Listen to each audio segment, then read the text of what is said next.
Thanks for joining us here on Livewire. I'm Elizabeth with your weekly news and updates in pro wrestling. Now let's check in and see what's been happening.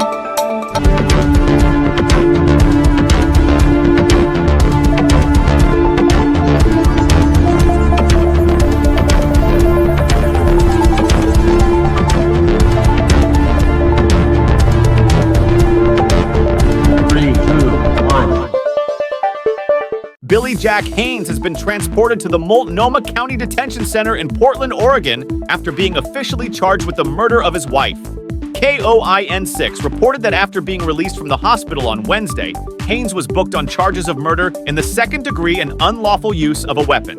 Haynes had been in police custody while hospitalized, but was not officially charged until his release. On February 8th, police were called to Portland's Lents neighborhood and spent hours communicating with Haynes inside a home. Police believed he was armed and told those in the area to shelter in place. 2 hours later, Haynes came out and was detained. Inside, police found Haynes' wife, deceased. Her death was ruled as a homicide by shotgun wound. Haynes was a mainstay in the Portland wrestling territory for most of his career. He had a brief run in WWE from 1986 through 1988, most notably feuding with Hercules Hernandez that led to a match at WrestleMania 3. Former professional wrestler and Portland local William Haynes Jr., known in the ring as Billy Jack Haynes, is headed to jail. He's accused of killing his wife, 84-year-old Jeanette B. Kraft. Haynes was previously held at a local hospital where he was treated for injuries unrelated to the crime. He now faces charges of second-degree murder and unlawful use of a weapon. Matt Riddle appeared as a guest on the MMA Hour on Wednesday and spoke about his time with the company, what led to his 2022 stint in rehab and being released in September 2023. Riddle said, "I feel like getting fired by WWE happened at the right time. Not saying I won't go back or saying I will go back. There's no discussion there. Plus, like I said, I failed a couple of drug tests, you know? For me at least, the writing was on the wall.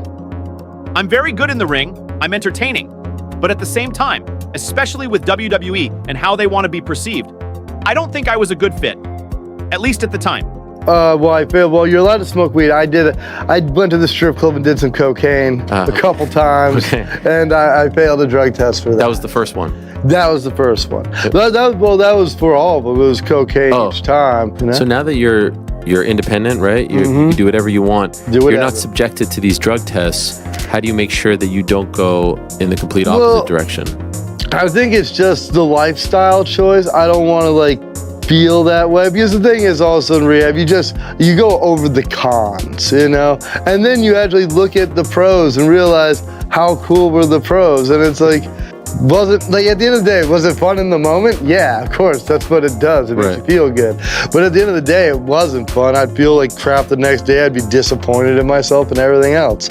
So it's one of those things where it's I don't really need that. You know, also I don't make as much money. So I can't, I don't have liquid assets. In a preview of the next episode of Straight Talk with the Boss podcast featuring Greg Gagne and Magnum TA, Magnum revealed that he will be attending the event.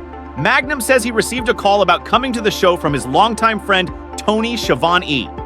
Obviously, by the time this airs, Revolution would have happened, Sting's retirement would have went down, everything like that, his send-off. And guess what? Yes? I will have been there. How about that? I was going to ask that. I got the call. Did you really? Good. You got the invite? And somebody else did not get the call. Who could that have been? No. I would never get that call from them. No, I got a message from Tony Schiavone inviting me to be part of it, which I told him I would. And so, to your point, by the time this airs, I will have already been there. The Shockmaster's debut was supposed to be a major moment on WCW TV in 1993. Portrayed by Fred Ottman, better known as Tugboat or Typhoon in WWE, the Shockmaster was slated to be revealed as the mystery partner of Sting and went to debut on an episode of Flair for the Gold. Ottman tripped over a piece of wood that had not been around during the rehearsal shootings. and he subsequently burst through a wall by stumbling over and losing his glittery stormtrooper helmet. In a new video shared by the Dark Side of the Ring's X account, Haku had never seen this clip before erupting in laughter at the sight of his friend falling over and swimming around looking for his gimmick helmet. Do you remember the Shockmaster? Shockmaster. I want to show you the clip and get your reaction to it, okay? Okay. He is none other than the Shockmaster! Fuck up the gimmick? What do you think of what you just saw? Crazy, right? Yeah.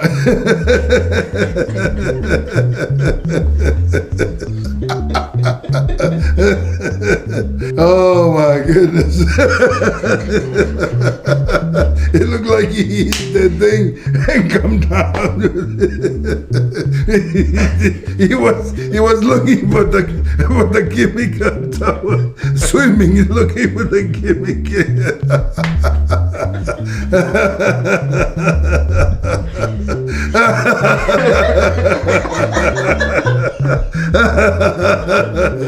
Fred, I still love you.